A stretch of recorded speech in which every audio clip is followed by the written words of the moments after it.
Welcome to Copytraders Club, where you can learn how to make more money copy trading. I'm Gavin McCauley, my name and username on eToro.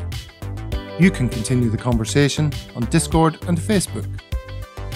If you like this podcast and want to see it continue, you can do your part by recommending it to one person or group of people this week. Today, we chat with yet another high-profile Black Star PI, visiting the Copytraders Clubhouse all the way from Durban via Finsbury Park. Here we go.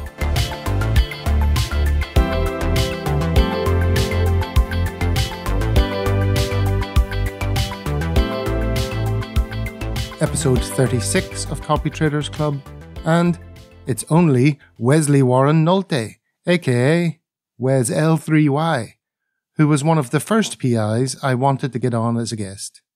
He has a fantastic long-term record on eToro, but is in a bit of a dip this year, and some of his copiers are getting restless.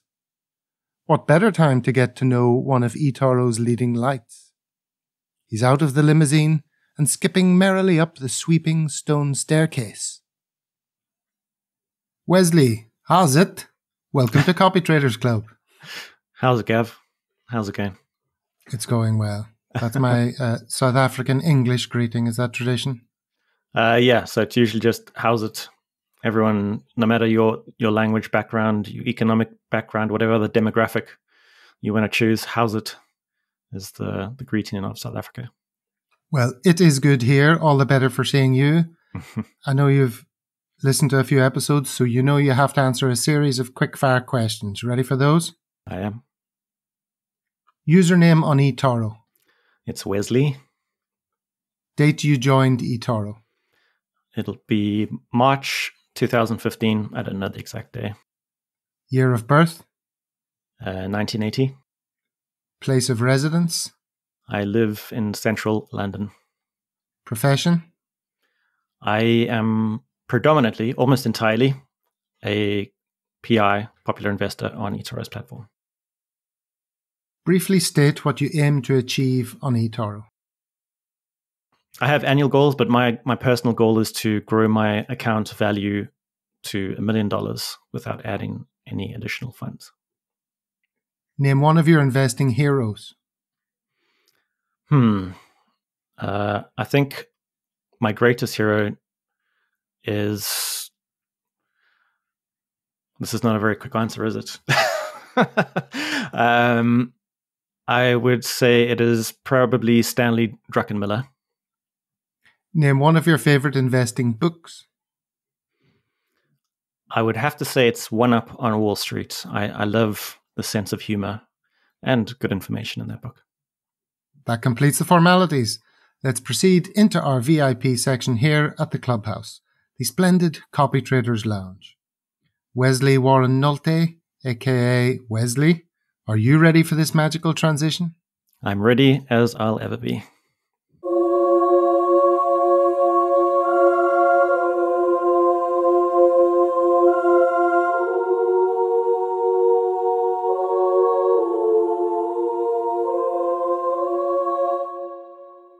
So here we are now in the Copytraders Lounge, Wesley.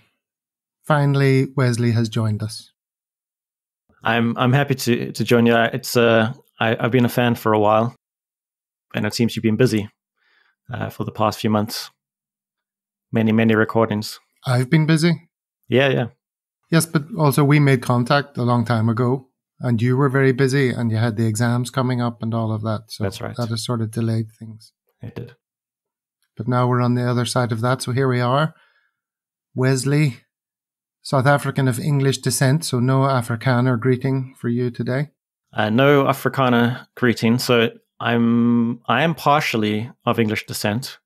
I did a genetic test, and I'm 91.7% Northwest European, but about half of that is French and German. Some is British Irish, and then there's a smattering of other languages in there. But I think my English, the fact that I speak English, is probably more because of where I grew up in South Africa, which is Durban, which is one of the few English-speaking major cities.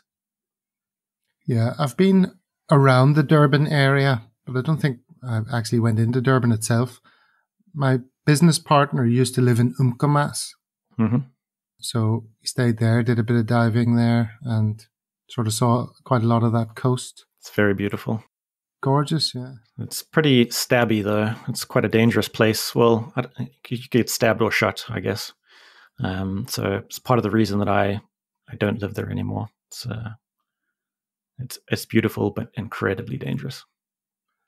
Well, Wesley doing his bit for South African tourism there. So it's Wesley Warren Nolte, like Nick Nolte, the gruff American actor. That's right, like the North American actor. But most people call me Wes. I'm called Wesley when I'm receiving a scolding, usually. So, but whatever. If you want to scold me, call me Wesley. Okay, Wes it is. But back to Nick Nolte. Yes. He was an actor from movies such as 48 Hours, Cape Fear, Hotel Rwanda, and Tropic Thunder. That's right. He famously announced that he had undergone plastic surgery on his testicular region to reduce the size and droop factors. So do you have anything in common with him other than the name? Was it age-related? The droop factor?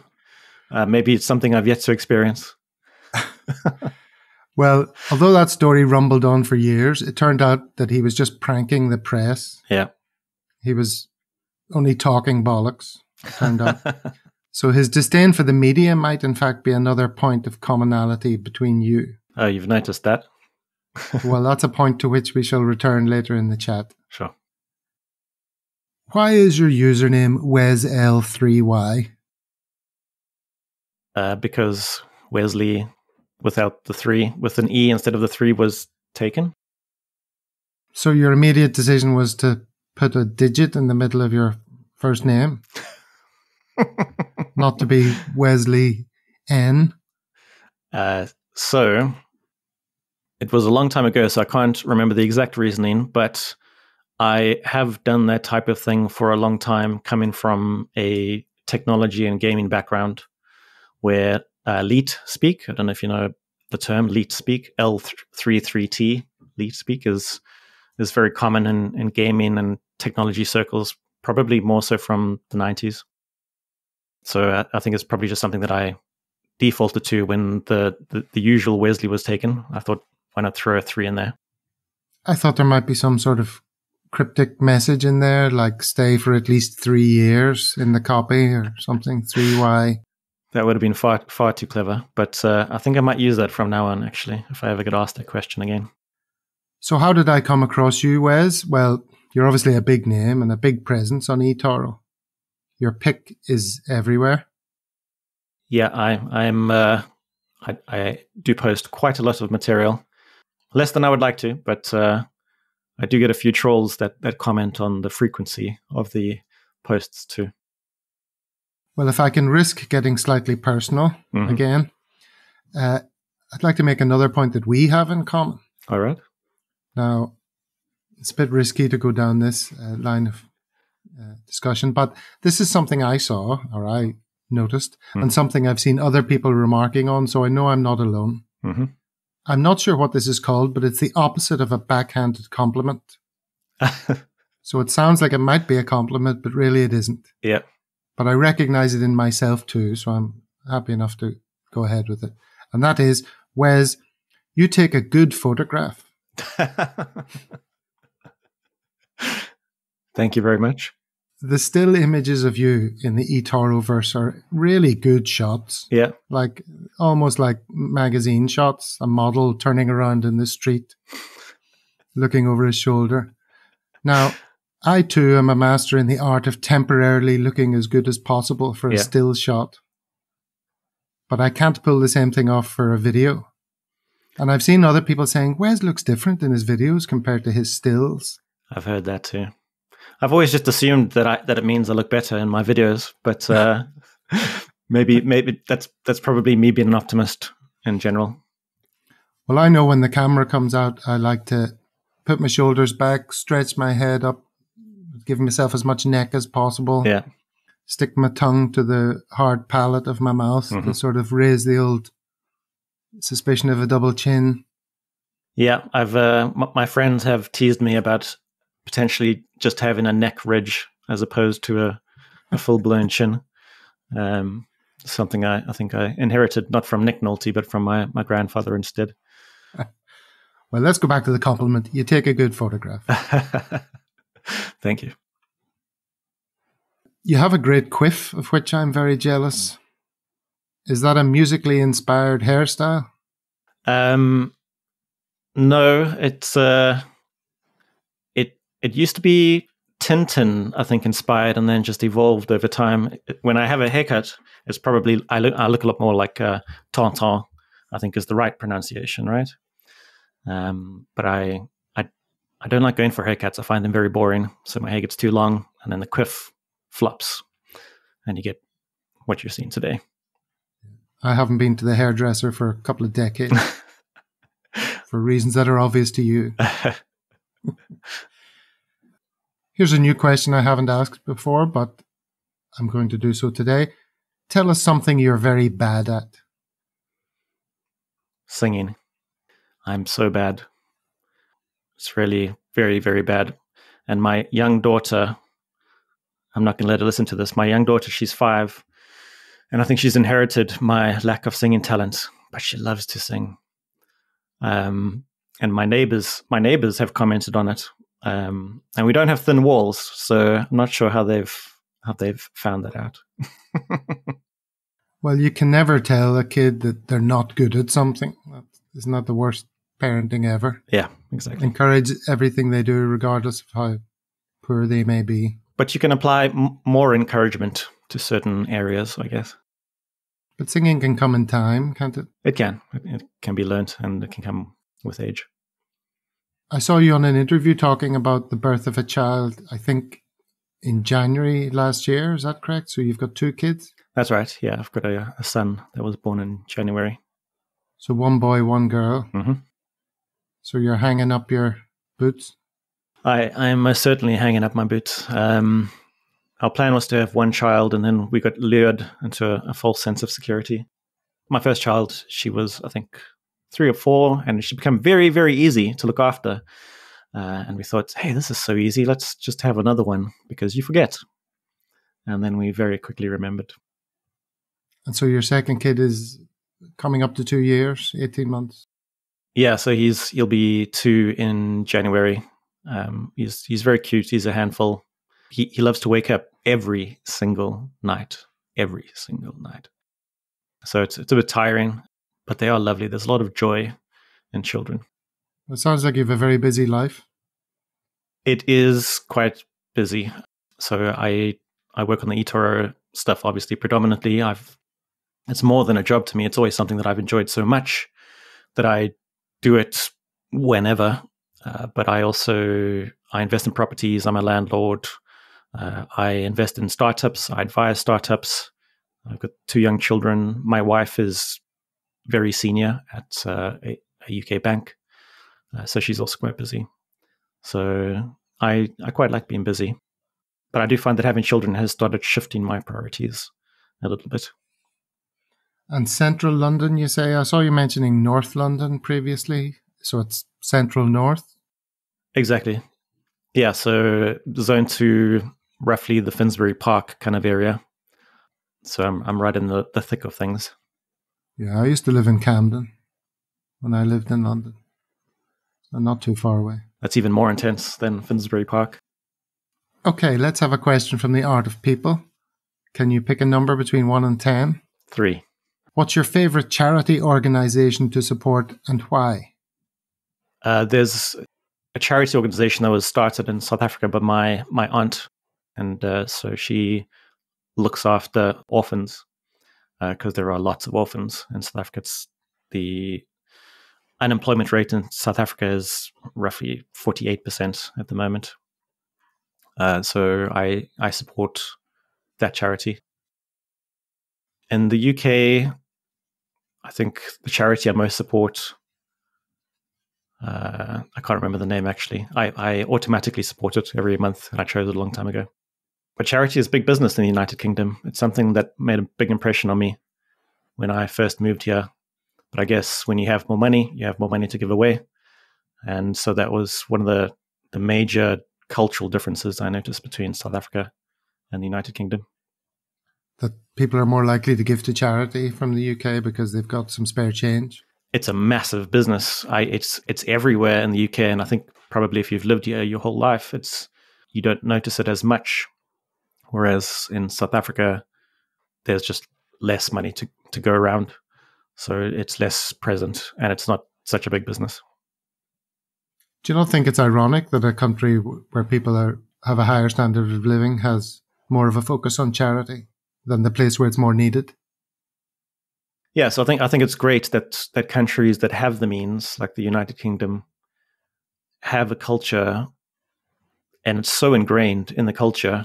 If you're coming from the outside, where they raise money and are trying to support people and those groups in the country, but also charities outside of the country. The world needs help in general, and the wealth distribution isn't exactly even. I think also coronavirus and the vaccination programs have made that a bit more obvious. So I've been pleasantly surprised, again, by the charitable nature of the wealthier countries through the past year, saying we need to create enough vaccines, buy them or manufacture them, to give them to those countries that can't afford it, which makes me quite happy.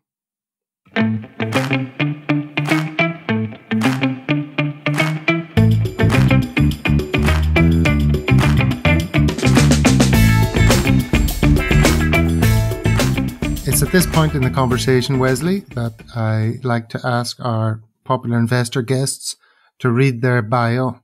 So can you read your bio, firstly the bullet points and then the background paragraph? Sure.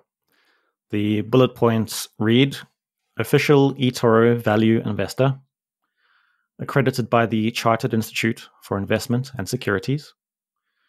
Total return for the past 5 years, that's out of date, it should say 6 years, 620%. Average return per year for the past 5 years, 33%. Copier profit for the past 5 years, over $5 million.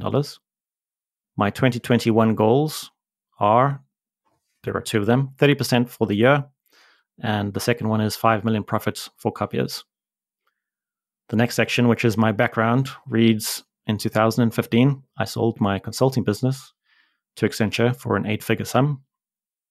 My portfolio outside of eToro includes several London properties and a handful of successful startups, although it also includes 1 or 2 unsuccessful startups. I've worked as a technology consultant for a number of hot startups, as well as some of the largest companies on earth. I use my industry insight as an edge in outperforming the market. Okay, fantastic. There's lots of very good stuff in there, but let's address what I would consider to be the elephant in the room from that section. I can't imagine what you're going to point out. Well, that elephant is the 4th rule of Copytraders Club. Yeah.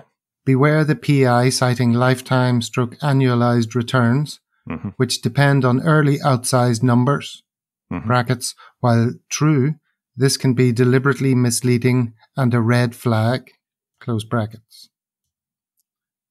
Your response to that?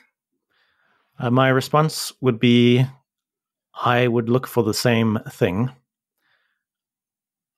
as well as a very short history on the platform. So if those outsized results were over a period of maybe 1 to 3 years, I would be very suspicious. And I would probably let it run for a bit more before committing my funds. Yes, you are a very consistent performer. So you're perfectly impressive without falling into what I would consider these traps. Your 2016 figures are huge, and they do account for a lot of the points that you make. I mean, 3 of your top 5 bullet points are total return for the past 5 years, more than 620%. Mm-hmm. The 216 figure is 148%. So that contributes significantly to that statistic? It does. Your average return per year for the past 5 years, 33%. Again, same applies. Mm-hmm. And you're pointing to copier profit over the past 5 years being over 5 million. Mm-hmm. So some people would be quick to point out that what copiers are getting today is significantly different from what the copier was getting back then. So that these statistics that are being used to sell yourself to would-be copiers are slightly misleading, despite your long track record. I guess there are a few ways to slice and dice that. I would expect there to be a variance in returns for any PI over a long enough period.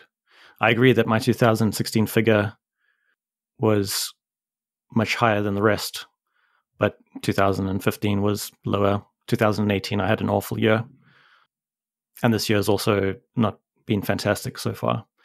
So I would say investing is a game for the long term, in my opinion. And it becomes a game of averages. So you're not going to make 40, 50, 60% every year. Some years you're going to be down. Some years you're going to be up 5%. Some years you'll be up 60%. And what you're looking for is to win in aggregate in the long term. And I think that is what is a tricky thing to not only read and know, but to grasp as a copier. Because it's quite difficult for us as humans to think and stick with things over the long term. And I think this is why it's so hard that the bulk of people don't make money in the stock market. It requires a huge amount of patience. And knowing that you need patience, but actually exercising that patience, those are very different things. Yes, we're going to talk a little bit more about that later. And that's a very good point. Mm-hmm. I just want to continue pushing back on this slightly. Mm-hmm. I watched the interview on eToro you did with Henry Ward. Yes. My interviewing hero. Yeah. One day, if I work hard in school, I hope to reach Henry's level. Do you think that's feasible or just an impossible dream? It's always good to dream big. In that interview, you explain how your historic returns, including those that make a significant contribution to the stats you quote today, mm-hmm. come from the use of leverage, and indeed there's some mention of crypto. Mm-hmm. Neither of those things apply today, correct? That's right. And they haven't applied since the end of 2018. So I would say 2015 and 2016 were the years where I was becoming familiar with the platform. Because the stock market is one thing on its own, but any platform that you use and the capabilities that those platforms give you creates nuances, things that you need to learn how to use. And so 2016 was the rise of cryptos, I guess, in the public sphere. And so there was some Ethereum in those gains. I suspect Ethereum might have still been in the low teens.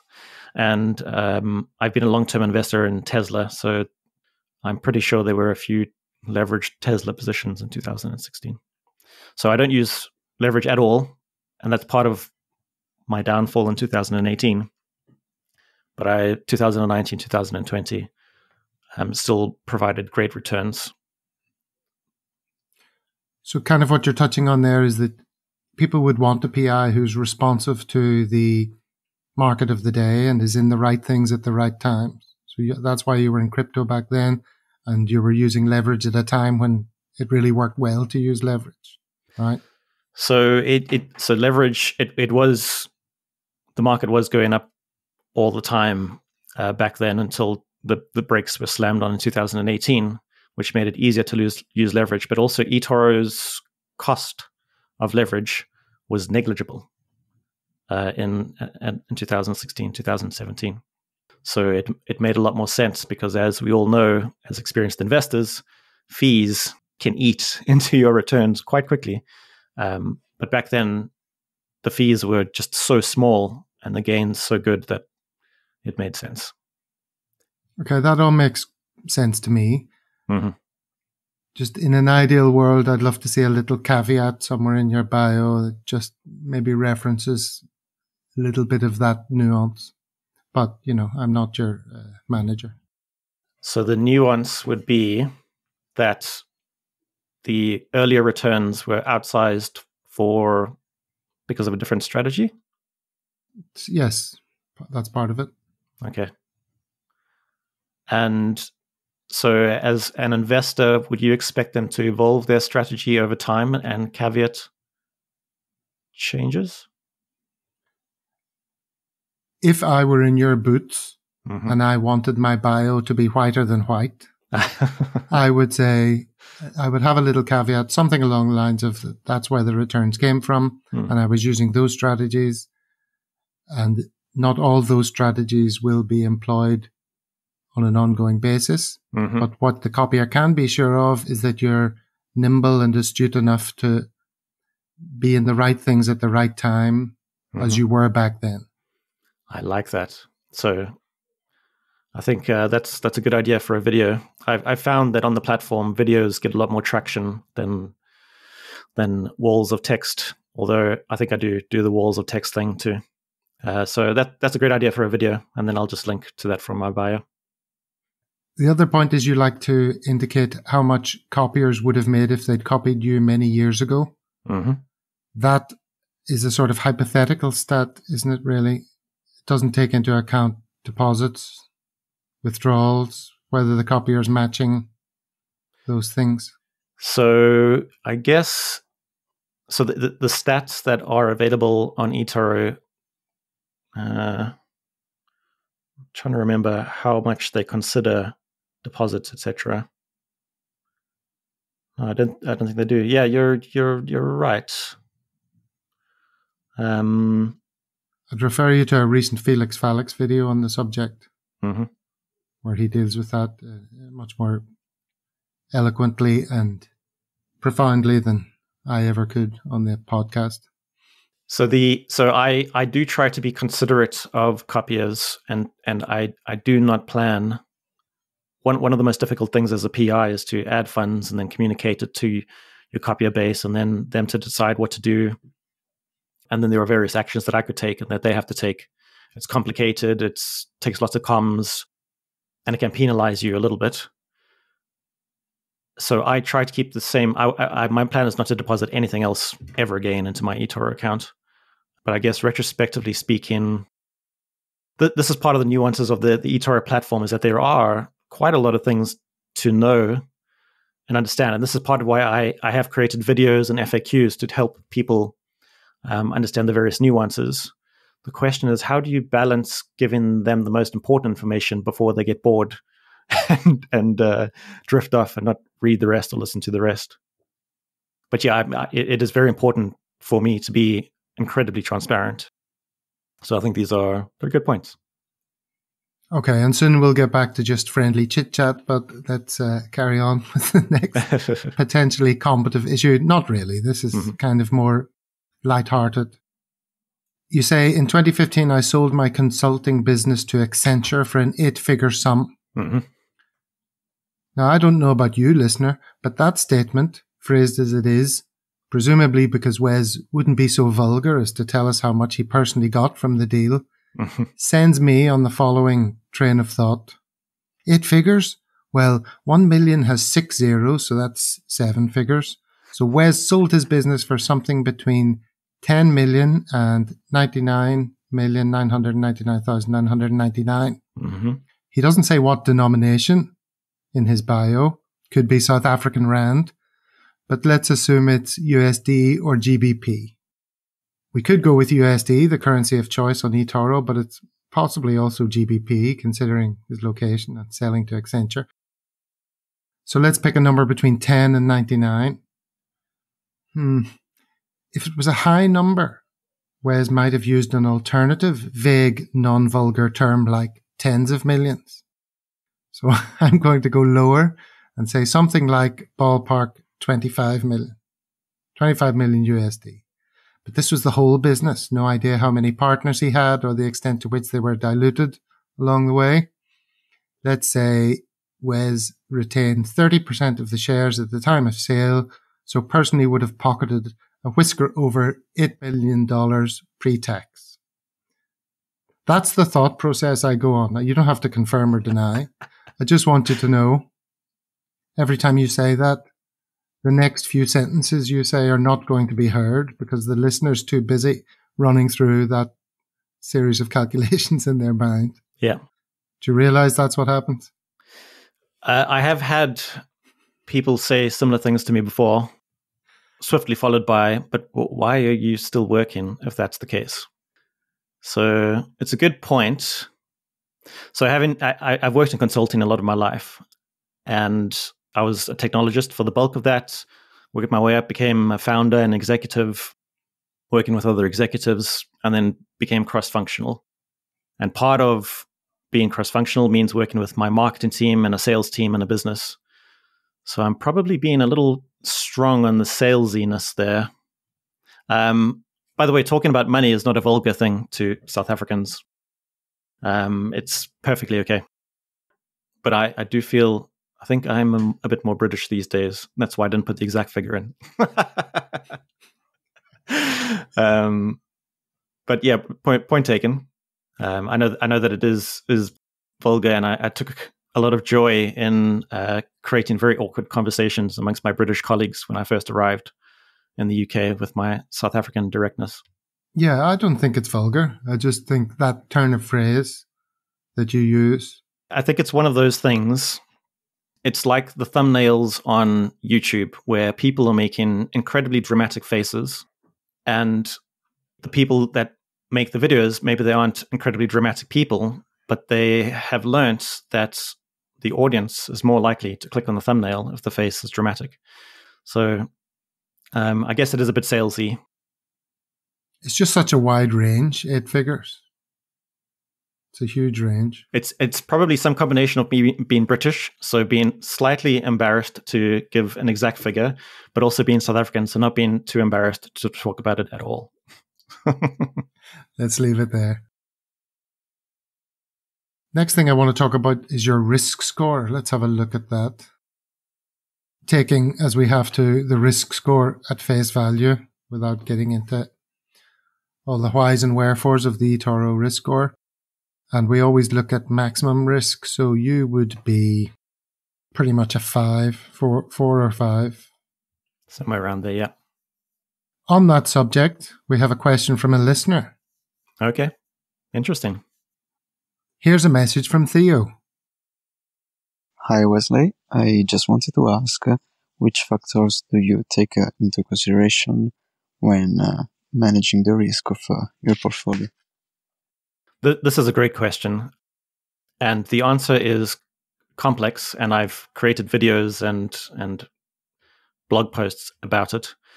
But at the highest level, I would say that my management of risk is a combination of buying assets in different geographies, across different industries, and also managing that risk through position sizing. There is a lot more to it than that. I also use cash to some degree to manage risk. Cash is an important part of my risk management strategy. But if you want more details, go along to YouTube and look at my channel, and I think there's a 30-minute video where I talk about risk management. Risk brings us back to something we referenced earlier, your dislike of the media. You think they love to play up risk, cause short-term thinking? They do. And I have actually worked in the media industry as a consultant, technology consultant. So I've worked close to their editors and production systems. I worked at News of the World during the big scandal in London, building out the paywall, which subsequently was cancelled. I do get frustrated with the media because it's kind of a catch-22. As humans, we obviously enjoy the dramatic. There are many psychological studies that have shown that a lie spreads faster and more widely than the truth. And so the media has created tricks. They employ tricks in the way that they construct their articles in order to get more people to click on and view those articles, because a large number of those media outlets are being paid through ads, and the ads are served to you when you click on the link. So I find it quite frustrating. It's not just the media. I understand that the media is just playing on our nature, but I do feel like the media needs some kind of a reform to stop them being as clickbaity as they are, because it creates panic. And so most recently, I think the fuel crisis, in inverted commas, in the UK was created by the media, maybe the government too, but also the media, helping ignite that fire. So it is a very big frustration for me. But I think it's probably just been this way. It's more pervasive now because information spreads so quickly and so easily. Okay, let's look at your copier numbers and assets under management. As of the time of recording, copier numbers 20,017. Assets under management. That number varies a little bit depending on where you look, by the way. In my dashboard, it's a bit different. My assets under management is currently $45 million. Good work. Your copier graph, I note, is very similar visually to Heloise's. It's a steep rise and then a plateau, much like Table Mountain, which seems like a strange coincidence given you're both South Africans. Yeah. The acquisition of copiers is something that I talk to a lot of PIs about across the various different tiers. We have a number of different ways of talking to each other, communicating with each other. And you have some control over it. For example, marketing is an important part of being a popular investor. Results are an important part of being a popular investor. And sometimes it depends on what's happening in the broader market. So I don't have numbers on this exactly, but it seems that when cryptos are firing on all cylinders, if you are not a crypto popular investor, money seems to leave. It's only anecdotal information, but talking to other popular investors, it seems that copiers leave and start moving towards crypto investments.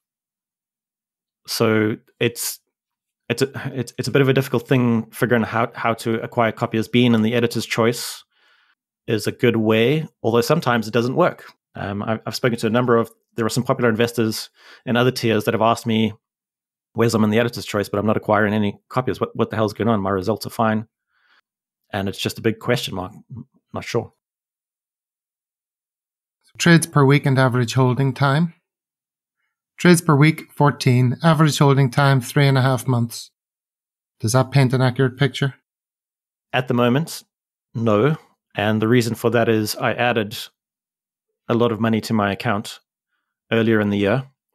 And in order to be as copier friendly as possible, I sold everything that I had in my portfolio and rebought it in a bigger proportion. And when I did that, I think I had over 100 positions. eToro support called me and asked me, what the hell are you doing? Why are you closing everything? And then I rebought. So I think those numbers have been brought down. My holding period tends to be longer. And trades per week, fewer. Exactly. Let's talk about communication. You're very communicative when it comes to your YouTube channel. You do weekly updates that kick off with what moved the market this week, followed by a nice little percussive musical transition evoking African drum beats. They're much more slick now than they were. I love to look back at old videos. Me too. And cringe. To see how well they've come on. And everything has improved. Structure, lighting, audio, delivery. Thank you. That's I appreciate that. It's the first few were just off the cuff, but they worked out so well. I don't watch YouTube very much. I prefer reading, but I realized that YouTube really works. How old-fashioned of you. I found that the videos resonated a lot more with people. People watch the videos more than they read the content that I produce on a blog. In your first ever FAQ video, you say the most common question you get is, when's the best time to copy me? Mm-hmm. Is it ironic that the answer is when I'm not doing so well? For example, now. Although at times like this, this is when you receive that question the least?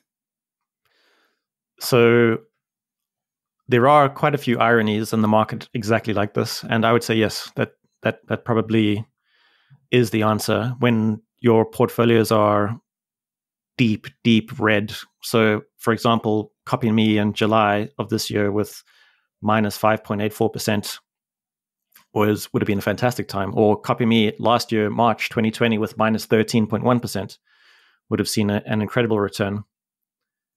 But I find that's when everyone is running, and I think that's common. I don't judge anyone for doing that. I think that's what most people do with that if they don't have experience in the market. And yes, that question was so common that I should have worn the shirt. I got a shirt made with the phrase on it, but I don't have it on today. Did you really get a shirt made? Yeah. And when does that ever come out? Oh, every now and again.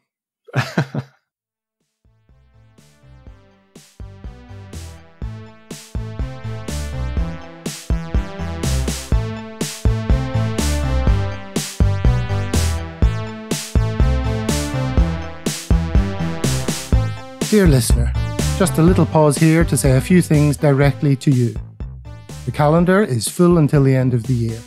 That will mean 52 episodes, which seems like a good time to pause and call it Season 1 and take stock. It's been a lot of fun and a lot of time and effort, but I'm pleased to be creating something of value for eToro users, particularly copy traders. Whether there will be a Season 2 depends on a number of factors. I say it elsewhere, but I want to repeat it again here to really encourage a little action from you. If you want to see the podcast continue, you can help by bringing more listeners in. A lot of people still don't know about Copytraders Club, so post about it on your PI's feed in eToro. Mention it on a Facebook group or in whatever Discord groups you're in. That's not too much of an ask, is it? On the podcast apps, there's always a share function that includes copy link. Use that. Or copy the YouTube channel link and share that. Or share a link to your favorite episode. There are many ways to eat an orange. I also have one of those affiliate links for new eToro signups in every episode's show notes. So, if you know someone interested in signing up, please copy and send them that link and help support the show that way. Now, I know these calls to action that you hear on podcasts can easily be ignored, and I always ignore them myself, let's be honest. But this time, I am asking you, as someone who listens to and enjoys this one-person independent podcast, to make a little effort to help it along. You can even press pause and take 2 minutes to do it right now.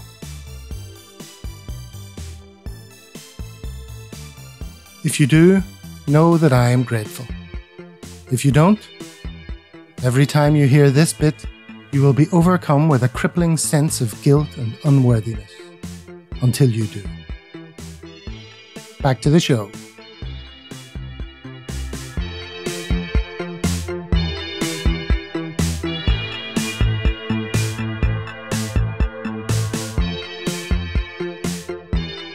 Right, Wes, let's move on to your portfolio. You currently have 34 positions. In terms of asset allocation, you're almost 99% stocks and 1% ETFs. So, as we touched on earlier, a copier today is most definitely getting a stocks guy. That's right, yeah.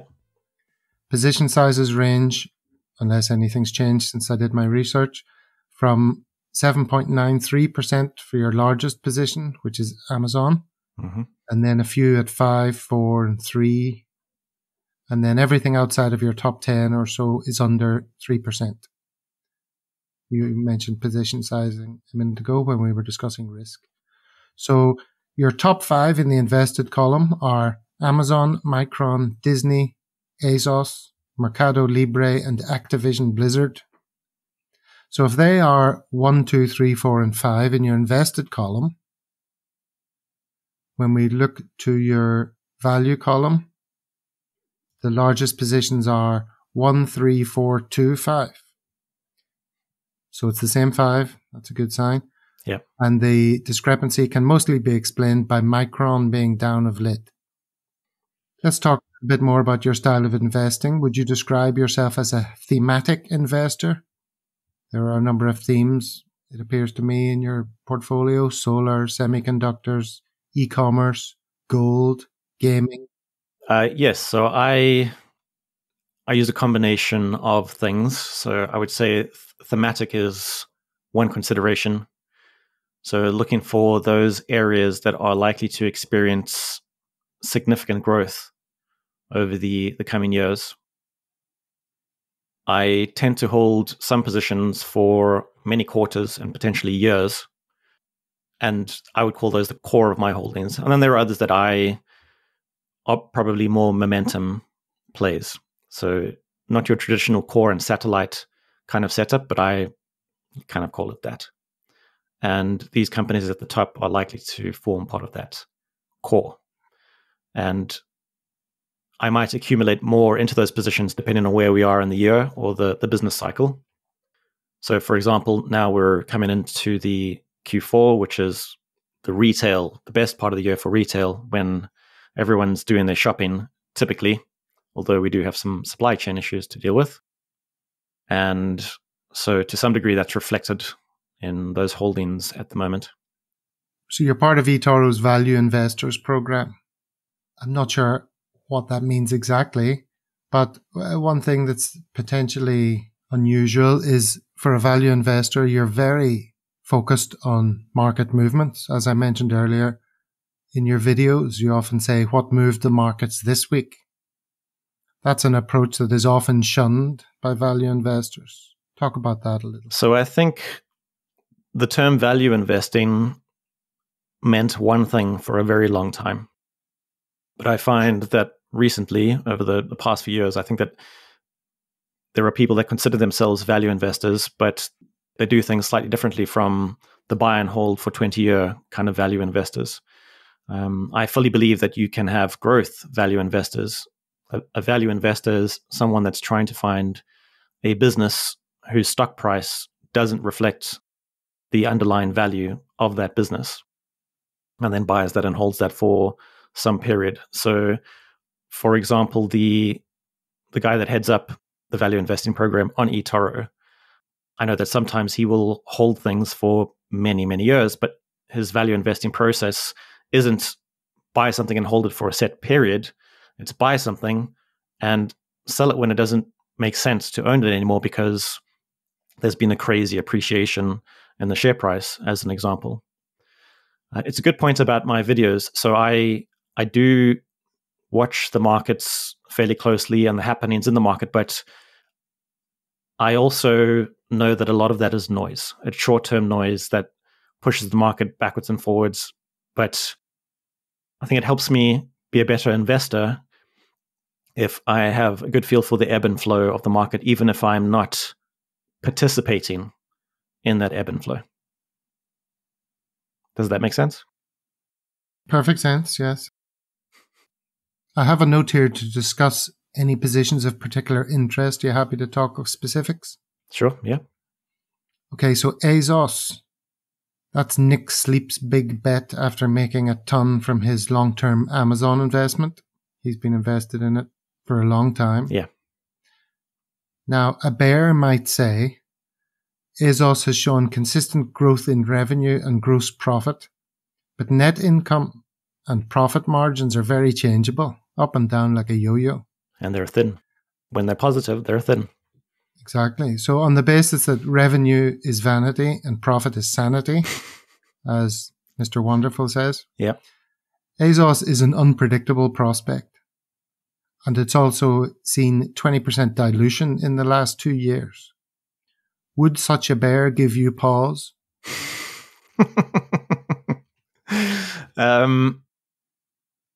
It is always good to consider both sides of the coin with any investment. I do think that I consider both arguments, although I have blind spots, obviously. But Asos is also a fast-growing company. And I can't help but think if they were a US company, that the market would feel quite differently about them. There are lots of companies that are growing very quickly in the US that have no margins, no profit, but the market is awarding them very high multiples. And I don't want to go through the whole story of Asos, but Asos was expanding internationally. After being very successful domestically, they stumbled. They owned it. They said, we failed. We made lots of mistakes. We think we've got a better handle on it. And that's part of what took the share price down. I think that was 2 years ago. And so then investors became a little bit more cautious about it. But since then, their growth in Europe and the US has been very, very strong. And I understand that the margins are razor thin and they're not always making a profit, or they're making a very small profit. But I also know that they are very ambitious. They're trying to be big. They're trying to acquire market share. It's the traditional story, right? Acquire market share and then optimize and then grow your margins. So I think that's more or less that story. I think that the stock price is getting pounded right now because supply chain issues are affecting everything that has a supply chain. And also Boohoo, they posted their results 2 days ago or yesterday, and the results were awful, and that's been hurting Asos over the past 2 days.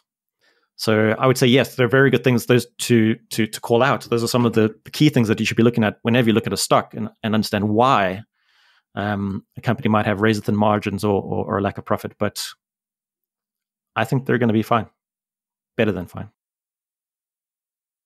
Let's go for the old standard interview question. Tell us about your best and worst investments, Wes. All right, I'll try to keep it short. So my best investment, and it's hard to classify these, but my best investment was probably Tesla, but maybe not for the reasons that people are thinking. So I bought into Tesla very early on. I think the last position I had in Tesla, I might have bought in 2017. And pre-split, the price was about $250, $300, which right now is post-split is about $70. And for, I think, a year and a half, maybe nearly 2 years, I had the classic trolls on eToro asking me, why are you buying into this company? It's going to fail. It's going to go bankrupt. And I had to sit on a little bit of a loss from time to time. But then subsequently, I made, in a very short amount of time, I think another year, I made maybe 400, 500% return. So I think those are always the kinds of stories that feel best for investors. Those stories where you sat on something and people, they called you a fool for earning them, and they turn out to be great. My worst story is almost that in reverse. So my worst story from recent history is AMD. And in AMD, I think I bought it in a similar time frame towards the end of 2017. And I think I bought it for about $15. I'm not sure if you know the price of AMD today. It's $102. I bought it for $15. And a year later, it was down to $9 or so. And I sold it. And the frustrating thing is that I didn't learn anything from that. I'd played this game many, many times before, but the psychology of it still got to me because 2018 was a very difficult year for me overall. And so I sold that position in AMD, and I think 4 months later, it was more than triple the value at which I'd sold it. So I think that's probably my worst trade in recent history because I didn't learn anything from it. But luckily, I've been back in and out of AMD over the years since then. Well, didn't you learn not to exit prematurely? I'd learned that lesson. This is the frustrating thing, is that I've been an investor for decades now, and I'd learned that lesson many, many times before. But the psychology of it, the bad year, really got to me, and I sold a fantastic company. I knew it was a fantastic company, even though the market wasn't rewarding it like it was a fantastic company. And eventually they did. The price skyrocketed. But now that becomes a lesson for everything I hold. I won't forget that lesson, never again. Well, that sounds to me like you did learn something from it then. I guess eventually, yeah. I learned the lesson a few times, it didn't stick, and then there was the final lesson that stuck. Okay, let's move on to copiers. Sure. Let's talk about what kind of people should copy you. Who's your ideal copier? So I would say my ideal copier is someone that is going to be patient. They understand that investment is a long-term game. It's at very shortest, it's a multi-year endeavor. And I think it should be a multi-decade endeavor. Someone that has a bit of a stomach for some volatility now and again, and is looking to make a decent return over that time period and ride out the volatility on the way there. You've experienced this year quite a lot of copiers who don't fit that mold and are very keen to engage with you on the platform in sometimes a less than friendly manner. Tell us about that. How do you cope with that? Is that water off a duck's back? Does it ever get to you? Do you empathize with the feelings that are being expressed? Yeah, so there's a range of personalities, experience, maturity, demographics, other background. I do try to be empathetic. And so in the content that I have created, I try to create it from as neutral a standpoint as possible. I try to be very honest. I think I am very honest about returns, mistakes, changes to the portfolio. But there still are a large proportion that won't be understanding. They'll be frustrated. Maybe they're inexperienced, or maybe it's just they're impatient. So I think that for the large part, it is water off a duck's back, but it can also get to me sometimes. I'm not sure if there's anyone that it wouldn't get to. So investing on its own is a heavily psychological practice. And then if you have several hundred or thousand people that are, calling you names, then that it will get you eventually, no matter how thick your skin is, I think.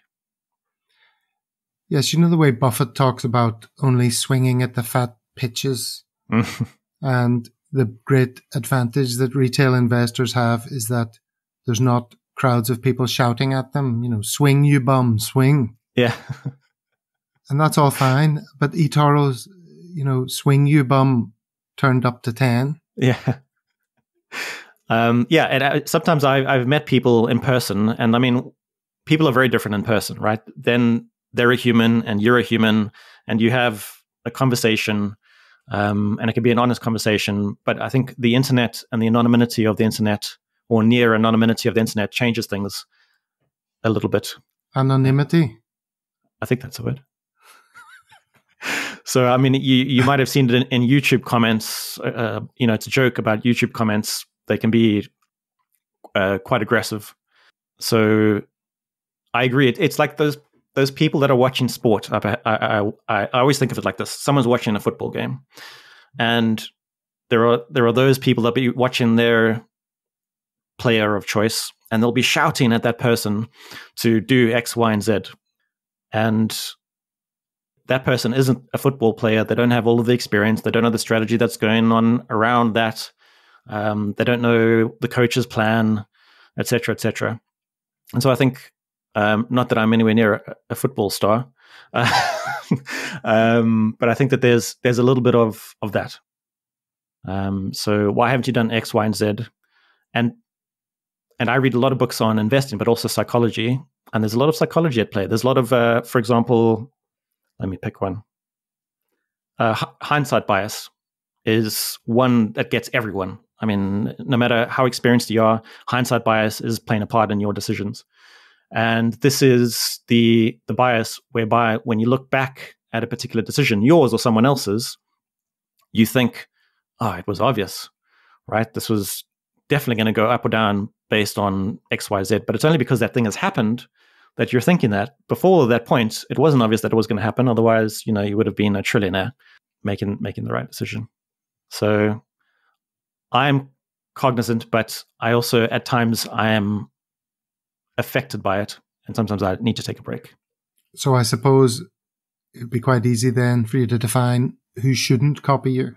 I don't know about that because I think part of I learned investing through doing it and then also finding the right resources to teach me, books and more recently blog posts by various people. And I would like to think that even though there are people that are disagreeing with me and maybe even angry with me, they might still be learning from me and hanging on, right? And then eventually some point down the road going, oh, okay, I see what was happening here. Or if I've made a mistake, they'll be like, okay, he made a mistake, fine. Let's move on. Yes, because you're the kind of PI who is able to make the argument that, look, you should keep the faith with me. Here's my track record. Here's my years of experience. Here's where I think I have an edge. And when I look at your monthly stats, it's not a sea of green. There's patches of red all over the place. But overall, you're a performer over time. So I think you're probably as well placed as anyone to convince copiers to stick it out. I try. I don't think I'm successful all the time. And I've spoken to people who have said that I've copied you and I stopped, and I copied you and I stopped, and I copied you and I stopped.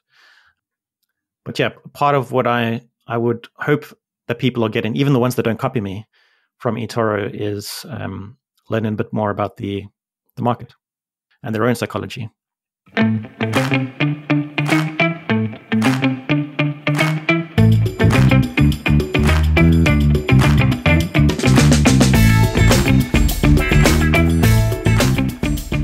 I'm currently listening to the audiobook Richer, Wiser, Happier. Do you know that book? I don't.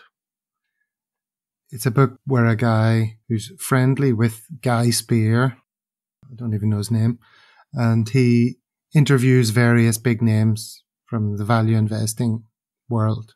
Mm-hmm. And at the end of the Joel Greenblatt chapter, he lists 4 takeaways of his time spent with Joel Greenblatt. And the first 2, I think, are very relevant to copy traders who may be new or want to develop the right mindset. And so I noted these down and thought we could discuss them. Sure. Point number 1, you don't need the optimal strategy. You need a sensible strategy that's good enough to achieve your financial goals. As the Prussian military strategist General Karl von Clausewitz said, the greatest enemy of a good plan is the dream of a perfect plan. Now, to me, that is the issue with copiers, jumping around, not staying in a copy long enough. As you said, they copied you, they left, they copied you, they left. They jump because they see better returns happening today elsewhere. Yeah. Also, like you said about crypto, they want to always be in the best copy at all times, which is ludicrous and, in fact, impossible. Because that tactic of jumping around, always seeking the best copy, results in the opposite outcome, doesn't it? Chasing the best plan, you execute the worst plan, lose money and fail ultimately as a copy trader. Exactly. And I think that's not just investing, it's probably life. Whether they're copying or not, whether they're buying assets individually, I bet that behavior is the same there. And we all know the very high double-digit number of investors that lose money. And I think there are various factors, but this is definitely one of them. Yeah, I think there's loads of different routes to succeeding as a copy trader. It isn't a horse race where you have to constantly try and back the one winning horse, which seems to be the mindset. This guy's slightly subpar. I need to go and find the guy who's hot right now. Just find a good strategy. Yeah. Don't worry whether or not it's the best. Exactly. And so I've said this a few times in my videos. I don't plan to be successful. Well, I would like to be successful in all trades, but I know that it's very unlikely that I will. And I just need to be right enough to make money in the long term. Right enough. This is the other quote from the book. Your strategy should be so simple and logical that you understand it, believe in it to your core, and can stick with it even in the difficult times when it no longer seems to work. The strategy must also suit your tolerance for pain, volatility, and loss. And this is the bit I like. It helps to write down the strategy, the principles upon which it stands, and why you expect it to work over time. Think of this as a policy statement or a financial code of conduct. In times of stress and confusion, you can review this document to restore your equilibrium and regain your sense of direction. Now, I think that's a great idea for copiers to do as well. It would be quite useful for eToro to incorporate it in some way, a section where you can map out your strategy, detail why your portfolio is the way it is, the roles your PIs have in your portfolio, why you copy them, what you expect the experience of copying them will be, and so on. Then when times are tough, with one of them or more of them, you can look back at that and reaffirm the reasons you're copying them, and perhaps see that you acknowledged at the time there would be periods of difficulty. But you have a long-term outlook, and in the absence of any new factors, continuing to copy them is a good idea.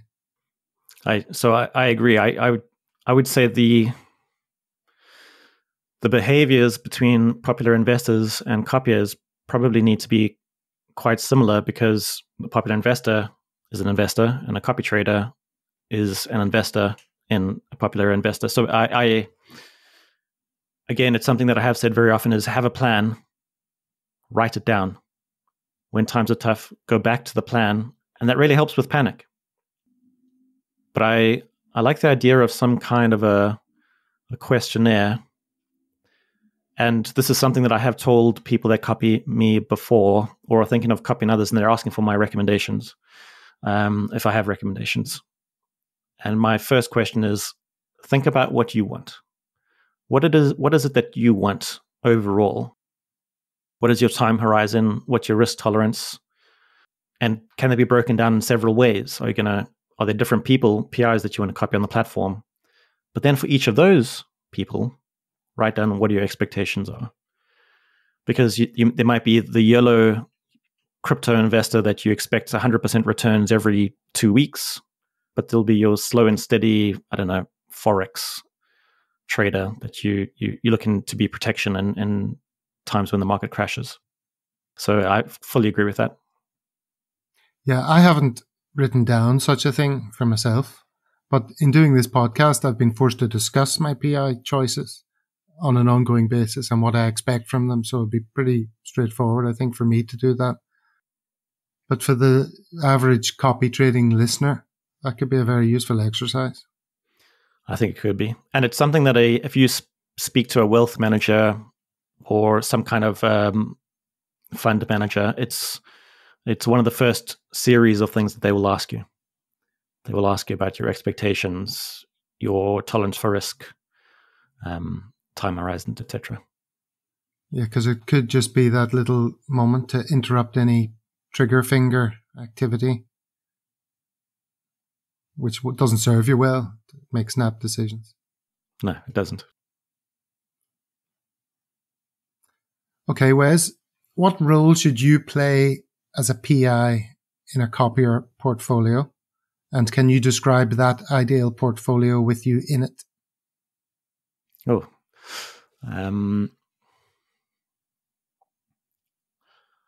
so I would say that my role in a portfolio is, so I describe myself as the kind of person that's looking to get rich slowly, but not so slowly that I can't enjoy my returns. So I'm looking on average to make a return of 30% per year. This is my long-term goal, and I know that a lot of people will laugh at that because very few have achieved that. I would put myself in the medium, maybe slightly north of medium risk bucket. I guess with any PI that you copy, you probably want to be copying them for a long term. So I think that I'm slow and steady, but not super slow, if that makes sense. And then in terms of the ideal portfolio, this is something that I can only answer for myself. I couldn't answer it for anyone else because it depends on your various circumstances. The reason this question is hard is because my portfolio is for me, as well as for my copiers. So, well, if you had a nephew who was just turning 18 and you wanted them to have an eToro account and you wanted them to copy you, but you also think it's worthwhile, I don't want to put words in your mouth, but to have a few other PIs as well for risk management, tell us about how you would build out that sort of portfolio. So I agree that anyone on eToro shouldn't put all of their eggs into one PI, and that they should spread that risk around.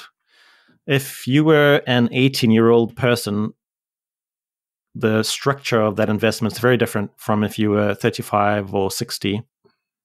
So I would probably, by the way, I've been involved with cryptos since the very beginning, and outside of eToro, I do have a crypto portfolio. So I would probably put a few eggs into the crypto basket. And if they were going to copy me, I guess you're maximizing, you've got a higher tolerance for risk. You want a higher risk and higher reward potentially if you're 18 years old. Yeah, let's not get hung up on the 18 years old thing. Just, okay, the average copy trader. I suppose the question is, what other PIs complement you well? Or maybe, as you say, you're sort of medium to low risk. So would you, for the average copier, let's not make them 18, let's make them 30. Would you say, would you put in a crypto guy? Would you put in somebody who takes more risk? Yeah. So if I was going to construct it, I would probably put in a crypto person, majority crypto person, perhaps someone that operates in different geographical markets to me. So I'm predominantly in the US, second UK, and then a mix and match across the whole world. So you might want to find someone that's predominantly EU, as an example, so that you are spreading around your risk geographically. And then there are certain industries that I don't have a lot of exposure to because I don't feel very comfortable. I don't have deep understanding of them. So, for example, biotech is an industry that I would love to be involved in because I think it's part of the future, but I can't know everything. So I'd probably find someone that's deep into the biotech kind of arena. You can't know everything. Jay Nemesis says you're one of these people that's the smartest person in the room, but doesn't let on he's the smartest person in the room. Jay says that about himself. About you. That's a fantastic compliment. I'm not sure it's true, though. I just mentioned Jay Nemesis there. On that point, what other PI would you say you know best on a personal level? I saw this question and I was trying to think it through. So there are people who I have longer relationships with. So I've known Jay since 2015, 2016, and we've chatted all through our journeys. Yeppe, I speak to once in a while, probably once a quarter or so. But I talk a lot to some other PIs. There's a PI group on Telegram. And so there's one that I've been talking to quite a lot called, his username is About Trading. I don't know if you've ever come across him before. He loves China as an investment strategy. He's a very passionate guy, a lot younger than me. And we've struck up a bit of a friendship over the past year or so. Have you ever physically met another PI? Yeah, so I've eToro pre-pandemic used to have events where we would meet other PIs or we would meet PIs and potentially copiers. So yeah, I've met quite a few of them. I dream one day of doing perhaps like a Copytraders Club live event. Yeah, in London or something, and having a few people on stage in a room above a pub. Yeah, wouldn't that be fun? It would be fun. I think the last event I went to was in a room above a pub, actually, in near Old Street. So final question, Wes. If you were in my shoes, what question would you like to have asked yourself that I didn't?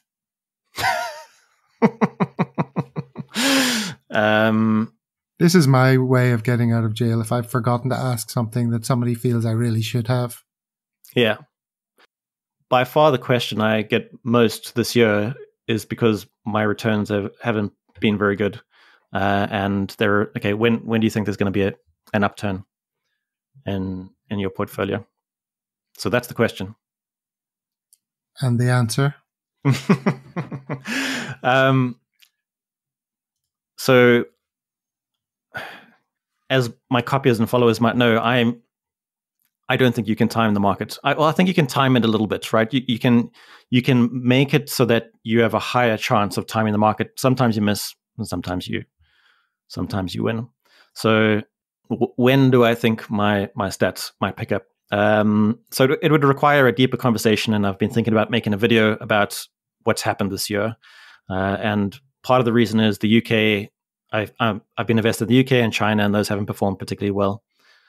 And I've taken actions to change my allocations there. I really do expect we're going to see a rally. I know that September's been a shit. Can I say shit? You can say whatever you want. I know that September's been a very shit month for the major indexes or indices, whichever one you prefer. And there are very few PIs that escaped September unscathed. But it feels as though that needed to happen. And Q4... It's creating a base and setting up for a Q4 rally. The world has been very scared over the past few months. The markets have rallied despite that. And, we've seen the markets taking that back a little bit. And I think I am very well positioned to take advantage of a Q4 rally. There are a few variables we need to keep our eyes on. Let's see if the US defaults on its debt, but that's pretty unlikely. So a good time to buy the dip in Wesley. Exactly. So for any PI that you look at that has a decent amount of history, I suspect the returns won't be the same every year. So there'll be some kind of geometric average, the CAGR of their return. And if they are overperforming their CAGR, it is likely that there is going to be some kind of a mean reversion to mean.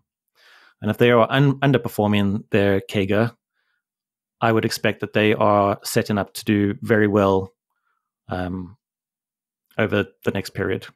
It's not certain, but that's kind of my high-level, broad strokes logic that I would be using. Well, thank you for sharing all your logic with us today, Wesley. It's been a delight. I've really enjoyed it, and it's been good to meet you. Okay, and we look forward to seeing you reverting to the mean, getting back to being one of the top performers. I will enjoy my reversion. Good luck. Thank you.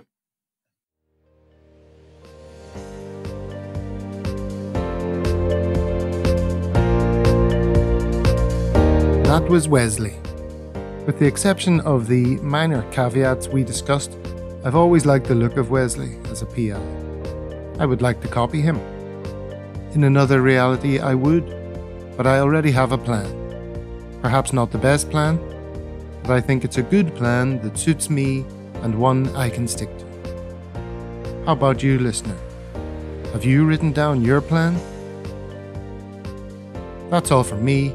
You can continue the conversation on Discord and Facebook. If you like this podcast and want to see it continue, you can do your part by recommending it to one person or group of people this week. Until next time we meet at Copytraders Club, I wish you many happy returns. Obviously, anything you hear in this podcast is for entertainment only, not financial advice. Do your own research. This is just generic chit-chat. We don't know your individual circumstances, etc., and so forth.